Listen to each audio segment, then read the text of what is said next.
माचिस फरोश लड़की।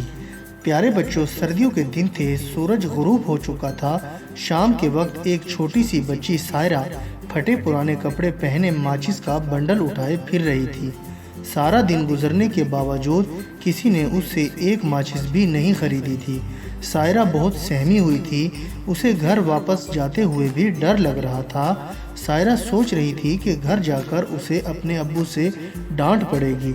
वक्त गुजरने के साथ साथ सर्दी बढ़ती जा रही थी। चलते चलते सायरा के पांव थक गए थे। सायरा ने इधर उधर देखा कि शायद उसे कोई ऐसी पनाहगाह मिल जाए जहां वो कुछ देर आराम कर सके, लेकिन शदीद सर्दी की वजह से लोग अपने अपने घरों के दरवाजे बंद किए बैठे थे। सायरा गली में एक मकान की दीवार के साथ बैठ गई। काले बादलों ने आसमान को अपनी लपेट में लिया हुआ था। कुछ ही देर बाद बर्फबारी शुरू हो गई। बर्फ के गाले सायरा के सुनहरी बालों और कपड़ों पर भी गिरने लगे। अब सायरा को सर्दी का और ज़्यादा एहसास होने लगा। सायरा का जिस्म सर्दी की वजह से कांपने लगा था। उसके हाथ और पाँव की उंगलियां सर्दी की शिद्दत की वजह से नीली हो रही थीं। सायरा का सारा जिस्म आहिस्ता आहिस्ता सुन्न होता जा रहा था। उसने सोचा माचिस की एक तीली जलाकर अपने आप को कुछ गर्म कर ले, और फिर जैसे ही सायरा ने माचिस की तीली जलाई, एक छोटा सा शोला निकला। माचिस के शोले में अगरचे तपिश तो नहीं थी, लेकिन सायरा के जहन में यही महसूस किया कि वो आग के अलाव के पास बैठी है। इस एहसास के साथ ही सायरा को लगा जैसे सर्दी कुछ कम हो गई है। चंद लम्हों बाद ही माचिस की तीली बुझ गई तो सायरा ख्यालों की दुनिया से बाहर निकल आई। कुछ देर बाद सायरा ने एक और माचिस की तीली जलाई। इस मर्तबा सायरा तस्वुरात की दुनिया में कुछ दूर और आगे निकल गई। ऐसा लगा कि वो एक खूबसूरत घर में मौजूद है। घर को बड़ी खूबसूरती से सजाया गया था। वो बड़े शौक से घर को देखती फिर रही थी। एक कमरे में क्रिसमस का दरख्त रखा था, उसे भी बड़ी खूबसूरती से सजाया गया था। क्रिसमस का दरख्त देखकर सायरा उदास हो गई। वो सोचने लगी, कल क्रिसमस है, सब बच्चे अच्छे अच्छे कपड़े पहनेंगे और अपने वालिदैन के साथ सैर व तफरीह के लिए जाएंगे, लेकिन इसके पास तो अच्छे कपड़े भी नहीं हैं और इसके अब्बू उसे कहीं सैर के लिए भी नहीं लेकर जाते हैं, और इसकी अम्मी तो इस दुनिया में थी ही नहीं।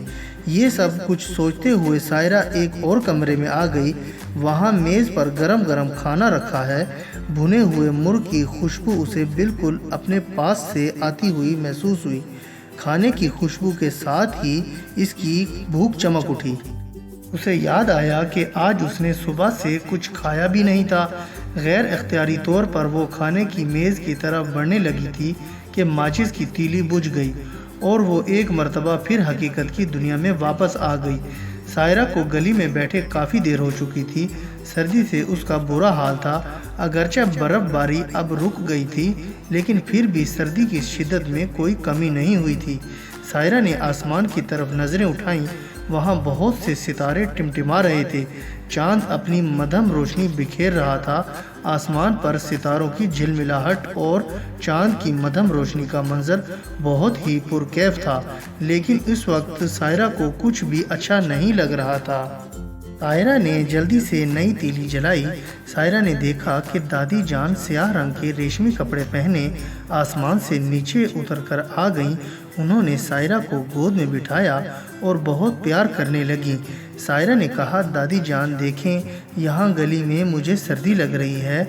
मैंने सुबह से खाना भी नहीं खाया, और दादी जान आपको मालूम है मेरे पास कल क्रिसमस के मौका पर पहनने के लिए कपड़े भी नहीं हैं। दादी जान ने कहा, बेटा तुम ज़रा सब्र करो, मैं अभी तुम्हारे अब्बू को भेजती हूँ। ये कहकर दादी जान गायब हो गईं। सायरा के अब्बू रात गए इंतज़ार करते रहे, लेकिन सायरा घर ना आई तो उनका दिल अचानक घबराया और वो उसकी तलाश में निकल खड़े हुए। काफ़ी देर तलाश करने के बाद आखिर एक गली में उन्हें सायरा मिल गई।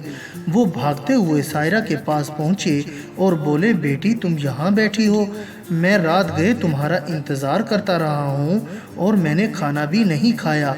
और हाँ, तुम्हें मालूम है मैंने इस मर्तबा क्रिसमस पर पहनने के लिए तुम्हारे लिए अच्छे अच्छे नए कपड़े भी खरीदे हैं। चलो उठो, शाबाश, घर चलो। یہ سب سن کر سائرہ بہت خوش ہوئی اور اپنے ابو سے گلے ملی اور دونوں ہنسی خوشی گھر گئے۔ گھر جا کر دونوں نے اچھے سے کھانا کھایا اور سائرہ کے ابو نے کہا، بیٹا کل سے تم نہیں، ماچس میں بیچنے جاؤں گا اور تم سکول جاؤ گی۔ یہ بات سن کر سائرہ تو اور بھی خوش ہوئی اور ابو سے گلے مل کر خوشی کا اظہار کرنے لگی۔ اور بچوں، میں امید کرتا ہوں کہ آپ کو میری یہ کہانی پسند آئی ہوگی اور آپ اس کو لائک، شیئر اور کمنٹس بھی کریں گے۔